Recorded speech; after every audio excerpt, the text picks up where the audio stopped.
Té la paraula el catedràtic de Física Aplicada, Augusto Beléndez, que pronunciarà la lliçó inaugural del curs 2007-2008. Señor Rector Magnífico de la Universidad de Alicante, Honorable Conseller, Señor Rector Magnífico de la Universidad de Murcia, Señor Rector Magnífico de la Universidad Miguel Hernández, Señor Rector Honorario, Señora Secretaria General, Ilustrísimo Señor Presidente de la Diputación, Señores Directores Generales, autoridades académicas, dignísimas autoridades, señoras y señores. Cuando se me comunicó que me correspondía a mí impartir la lección inaugural del curso académico que ahora comienza, no dudé ni por un momento en aceptar el grandísimo honor que esta tarea comporta. Ha sido enorme la responsabilidad que he sentido al preparar esta lección, pero no es menor la satisfacción personal que supone para mí este honroso encargo académico. El azar ha querido que en este año 2007, declarado Año de la Ciencia por el Gobierno del Estado, haya recaído en un científico la responsabilidad de pronunciar esta lección inaugural y que el tema de la misma aborde aspectos de la ciencia, en este caso de la física. Con esta celebración se conmemora el centenario de la creación de la Junta de Ampliación de Estudios e Investigaciones Científicas, que ha sido calificada como la mayor experiencia modernizadora de la ciencia española. Este año es, por tanto, muy especial para todos los que trabajamos en la generación y transmisión del conocimiento científico, para quienes apoyamos y apostamos por la ciencia. Porque respaldar la ciencia es defender la curiosidad, la racionalidad, la cultura, el sentido crítico, el descubrimiento, la constancia. Nuestro país necesita más ciencia, más investigadores e investigadoras, más descubrimientos, pero también mayor conocimiento, cultura y actitud científica y, sobre todo, un decidido apoyo no solo de los responsables políticos y académicos, sino de toda la sociedad, que debe ser consciente que nadie es ajeno a la ciencia. En el excelente marco que supone este acto de apertura, deseo que esta lección inaugural sea mi humilde contribución a esta efeméride. En cuanto al tema escogido para esta lección, y para serles sinceros, he de decirles que no me resultó en absoluto difícil su elección. Dentro de mi área, la física, podría haber seleccionado una serie de temas muy diversos. Sin embargo, para esta oportunidad única me he inclinado por un tema relacionado con una parte de la óptica en la que desarrollo mi actividad investigadora desde hace más de 20 años, la holografía. Esta ha sido, sin lugar a dudas, la razón fundamental de mi elección.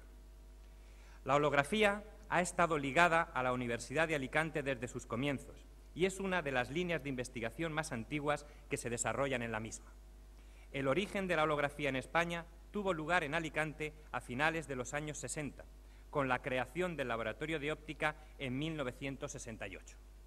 En este laboratorio, dirigido en sus comienzos por el profesor Justo Oliva, se llevaron a cabo las primeras investigaciones sobre holografía en España, y el primer holograma de nuestro país lo realizó en Alicante nuestro compañero, el profesor José Antonio Quintana, en 1969. Así pues, al hablar de holografía en este acto de apertura, estoy considerando un campo de investigación al que ha contribuido y sigue contribuyendo de forma notable nuestra universidad. Deseo, por último, justificar la inclusión del texto Ciencia, Arte y Tecnología en el título de la lección. Stephen Benton, uno de los pioneros de la holografía, señaló en más de una ocasión que es la intersección de ciencia, arte y tecnología lo que hace la holografía tan interesante. Lo cierto es que junto con innumerables aplicaciones científicas y tecnológicas en ámbitos muy diferentes, la holografía es uno de los pocos campos científicos que ha proporcionado un medio para el arte. La holografía permite producir imágenes tridimensionales y consta de dos etapas denominadas registro y reconstrucción. En la etapa de registro se hace interferir la onda difundida por un objeto con una onda de referencia conocida y se registra su patrón interferencial en un material fotosensible, dando lugar al holograma, que contiene información codificada tanto de la amplitud como de la fase de la onda objeto. Una diferencia fundamental con la fotografía es que ahora, en vez de almacenar la imagen bidimensional del objeto, se almacena información suficiente para poder reconstruir la onda objeto misma. Puede decirse que la holografía permite congelar la onda procedente del objeto y posteriormente ponerla otra vez en marcha. Un holograma es ciertamente como una ventana con memoria. Para decodificar la información almacenada y reconstruir una réplica de la onda objeto original, en la etapa de reconstrucción se ilumina el holograma con una onda análoga a la onda de referencia utilizada en el registro. Esta onda, una vez difractada por la compleja estructura de franjas almacenada, da lugar a una onda imagen de características similares a la onda objeto original. De esta forma, mirando a través del holograma, veremos una imagen tridimensional del objeto, aun cuando éste ya no se encuentra allí, pues disponemos de su onda y es esta la que alcanza nuestros ojos. Existe la falsa creencia popular de que la ciencia es una empresa impersonal, desapasionada y completamente objetiva. Mientras que la mayor parte de las otras actividades humanas están dominadas por modas y caprichos, se supone que la ciencia se atiene a reglas de procedimiento establecidas y pruebas rigurosas. Lo que cuenta son los resultados y no las personas que los consiguen. Nada más lejos de la realidad. La ciencia, como cualquier empresa humana, es una actividad impulsada por personas y está igualmente sujeta a modas y caprichos, a pasiones y casualidades, a fracasos y éxitos. Los inicios de la holografía son un claro ejemplo de todo ello. Aunque en el devenir de la holografía podemos encontrar numerosos héroes e incluso algunos villanos, lo cierto es que fueron tres sus principales protagonistas. El primero fue Denis Gabor, un ingeniero húngaro afincado en Inglaterra, inventor de la holografía en 1947 y por la que recibió el Premio Nobel de Física en 1971. Sin embargo, la idea de Gabor no habría pasado de ser, como se dice en inglés, un white elephant, un objeto superfluo y sin utilidad, si no hubiera sido por la aparición de dos nuevos personajes en escena. Yuri Denisyuk, en la antigua Unión Soviética, y sobre todo Emmett Leith en los Estados Unidos. También fueron tres los lugares, y además muy diferentes, en los que la holografía dio sus primeros pasos. Un laboratorio industrial de una empresa de ingeniería eléctrica en Rugby, Inglaterra, un instituto científico estatal en lo que era entonces Leningrado, en la antigua Unión Soviética, y un laboratorio de investigación clasificado de la Universidad de Michigan que trabajaba en proyectos para el ejército de los Estados Unidos en Willow Run, cerca de Ann Arbor. Sin embargo, todavía hay otro protagonista que no puedo dejar de mencionar, pues fue el revulsivo que reactivó la holografía de forma explosiva a principios de los años 60, el láser, uno de los más importantes y versátiles instrumentos científicos. Denis Gabor nació en el año 1900 en Budapest. Aunque la física le fascinaba, decidió estudiar ingeniería. Más tarde escribió: ser físico no era todavía una profesión en Hungría, y con apenas media docena de cátedras de física en todo el país, ¿quién podría haber sido tan presuntuoso para aspirar a una de ellas? Al cumplir los 18 años, fue enviado al norte de Italia para servir en la artillería austrohúngara en los últimos meses de la Primera Guerra Mundial. Y finalizada la contienda, inició estudios de ingeniería en Budapest que concluyó en la Universidad de Berlín, donde obtuvo el título de ingeniero eléctrico en 1923 y el de doctor ingeniero en 1927. Ese mismo año entró a trabajar en uno de los laboratorios de física de la compañía Siemens de Berlín, en la que comenzó a desarrollar algunos de sus numerosos inventos. Como prueba de su fructífera labor como inventor, presentó 62 patentes entre 1928 y 1971. En 1933, y tras la llegada de Hitler al poder, Gabor abandonó Alemania, pues no le renovaron su contrato con la compañía Siemens debido a su origen judío.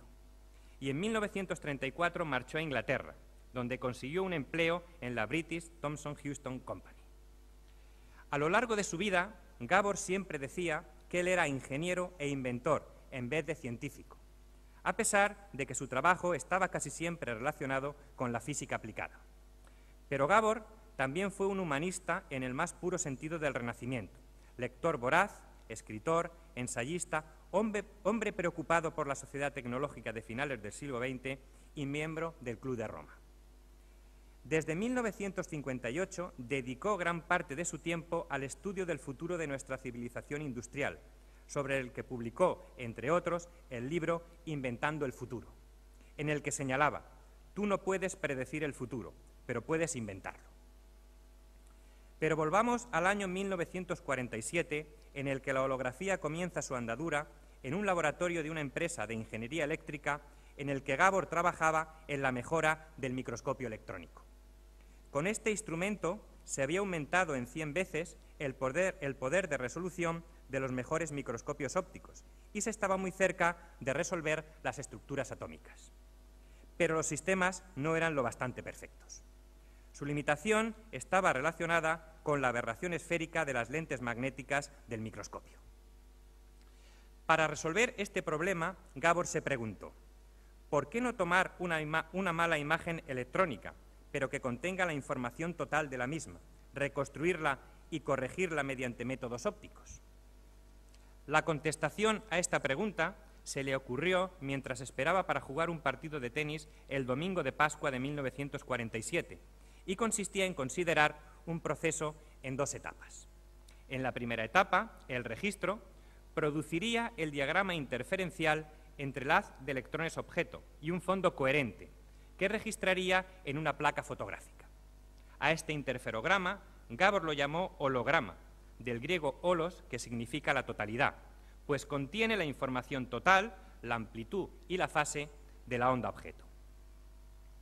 En la segunda etapa, la reconstrucción, iluminaría el holograma con luz visible, reconstruiría el frente de onda original y podría corregirlo por métodos ópticos para obtener una buena imagen.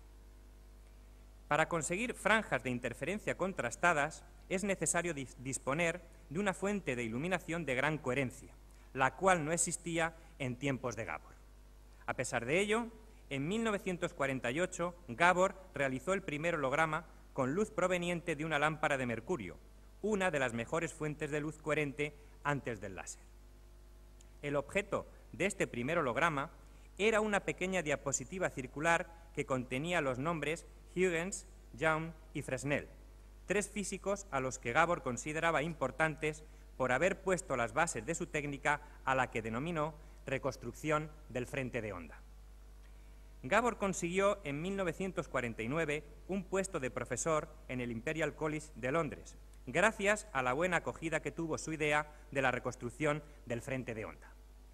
En los años siguientes, la técnica fue estudiada por Gordon Rogers en Inglaterra, Adolf Lohmann en Alemania y en la Universidad de Stanford, Paul Kirkpatrick, Albert Baez, padre de la cantante Joan Baez, y Hussein El-Sum.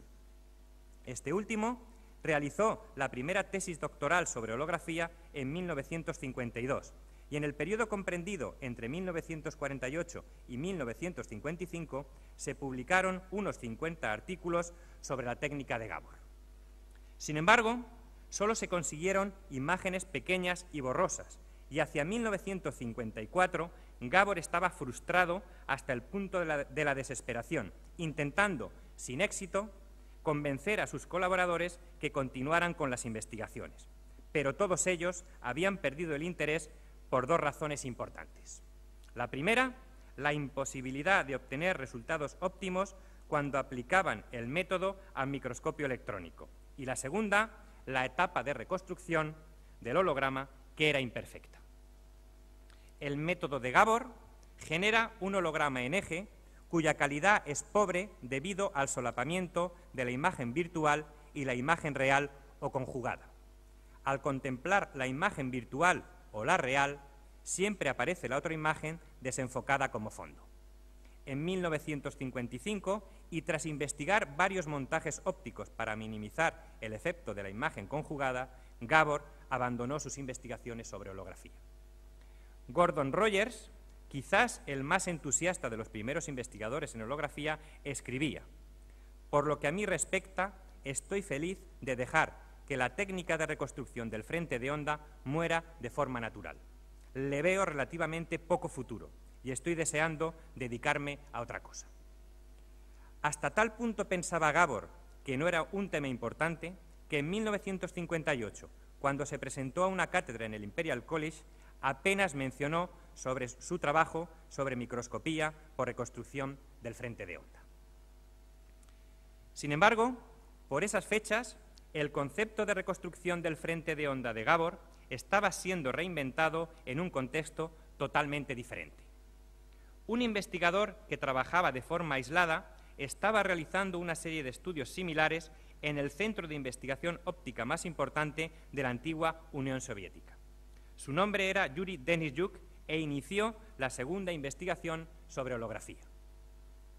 En 1954, y bajo la supervisión de Alexander Elkin, Denisyuk comenzó a trabajar para la Armada Soviética en el campo de la instrumentación óptica en el Instituto Estatal de Óptica Vavilov.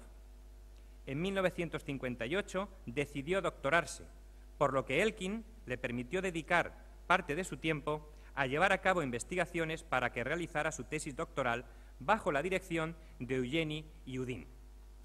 Aunque Iudin falleció pocos meses después, durante los años siguientes, Denisyuk fue capaz de continuar su tesis doctoral sin contar con un director y bajo la única supervisión de Elkin, quien le proporcionaba un pequeño estipendio y cierto material para seguir realizando las experiencias de laboratorio que el propio Denisyuk diseñaba. En sus investigaciones iniciales sobre holografía, Denisyuk se inspiró tras la lectura del libro de ciencia ficción Las naves estelares del escritor ruso Efremov. Denisyuk escribió que le impresionó profundamente uno de los episodios de este libro, en el que unos arqueólogos, mientras trabajaban en una excavación, encontraron accidentalmente una extraña placa. Tras limpiar su superficie y detrás de una capa completamente transparente apareció una cara mirándolos.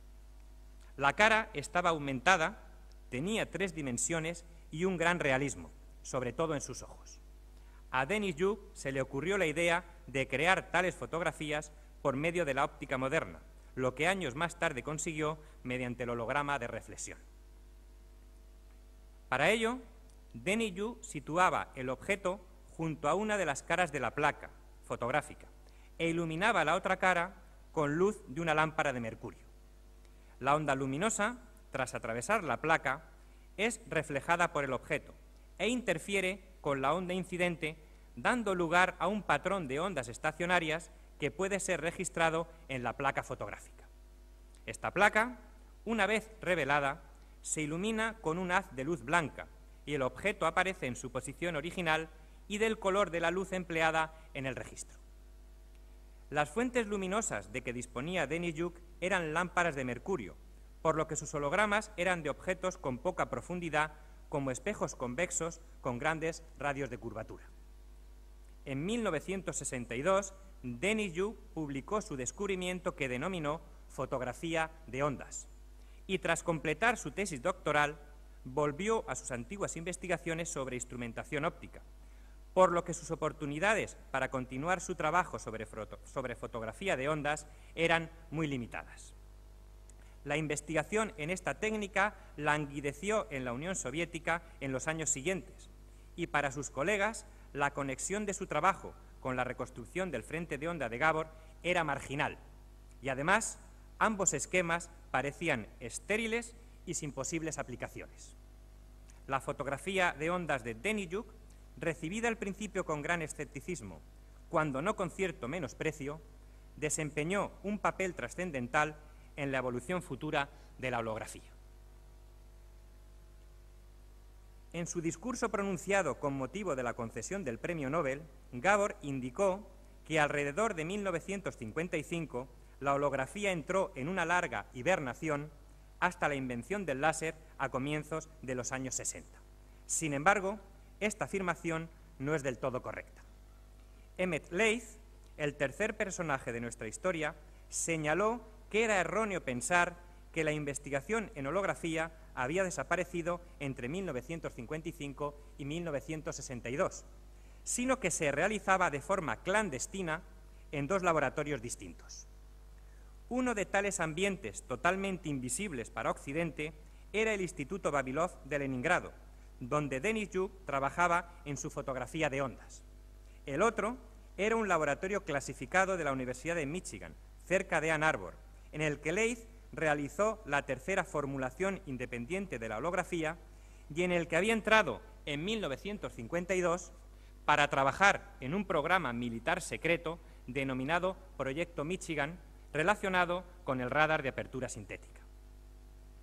Durante 1955 y 1956, Leith reformuló la teoría del radar de apertura sintética en términos de la óptica física.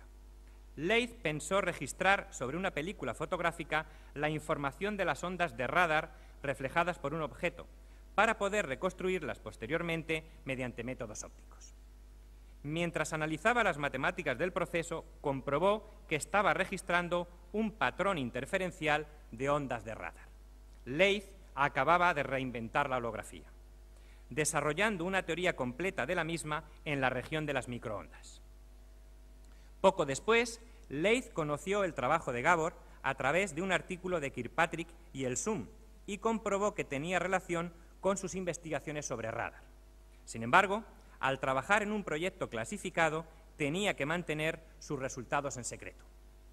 En 1960, Yuri Supagnis empezó a trabajar como asistente de Leith y entre los dos repitieron los experimentos de Gabor. Primero, usando como fuente de iluminación una lámpara de mercurio y luego un láser de helio-neón. Ellos contaban con una ventaja respecto a Gabor y Denisyuk, ya que a principios de los años 60 se había inventado el láser y ya se disponía de luz de gran coherencia. Leith y Upagnis idearon distintas formas de soslayar el problema de las imágenes dobles que tanto había atormentado a Gabor, e idearon la técnica del haz de referencia inclinado. En sus experiencias desplazaron el haz de referencia fuera de la dirección del haz objeto. Habían inventado el holograma fuera de eje, conocido desde entonces como holograma de Leith y Upagnis, en el que las ondas objeto y referencia inciden sobre la misma cara de la placa fotográfica, pero formando un cierto ángulo entre sí. Con ayuda de este nuevo esquema de registro, las imágenes virtual y real quedan separadas angularmente en la reconstrucción y se resuelve el problema de Gabor de las imágenes dobles. Esta nueva geometría fue crucial para el avance de la holografía como una técnica realmente útil. A mediados de 1963, Leith y Upagnis publicaron sus resultados bajo el nombre de fotografía sin lentes. Los primeros hologramas que realizaron eran de objetos bidimensionales, textos y fotografías en blanco y negro. En diciembre de 1963, muchos periódicos americanos publicaron la noticia de la nueva técnica de Leith y Upagnis, por delante de otras de mayor actualidad en la época, como las relacionadas con el asesinato del presidente Kennedy.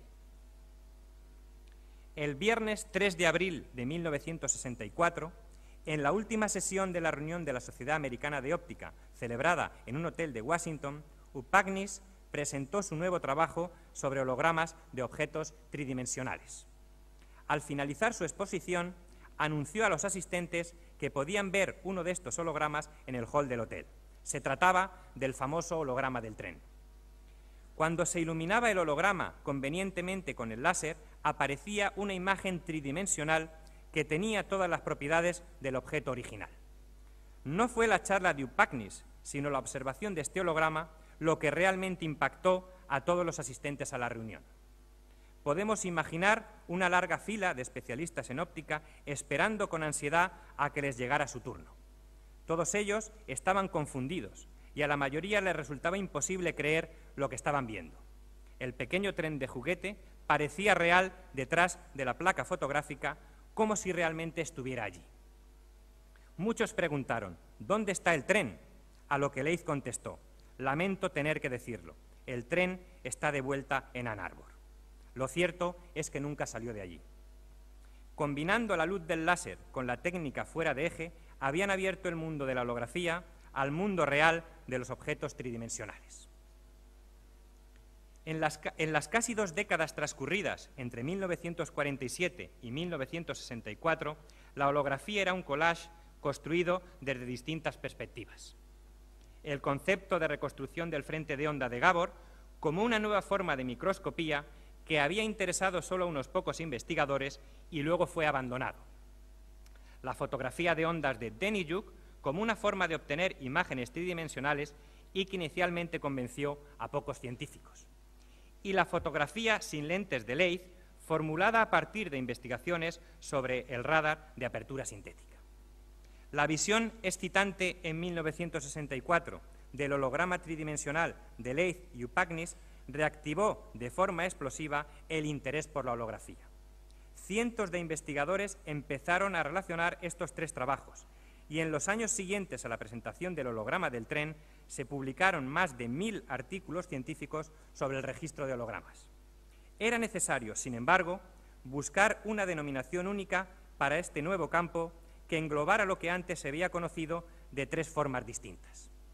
No está claro quién acuñó el término holografía para designar a esta nueva área, pero lo cierto es que la holografía, un campo con un potencial extraordinario, acababa de nacer. La primera exposición de holografía artística tuvo lugar en Michigan en 1968 y en 1971 comenzó una escuela de holografía en San Francisco en la que científicos, ingenieros y artistas podían aprender la nueva técnica.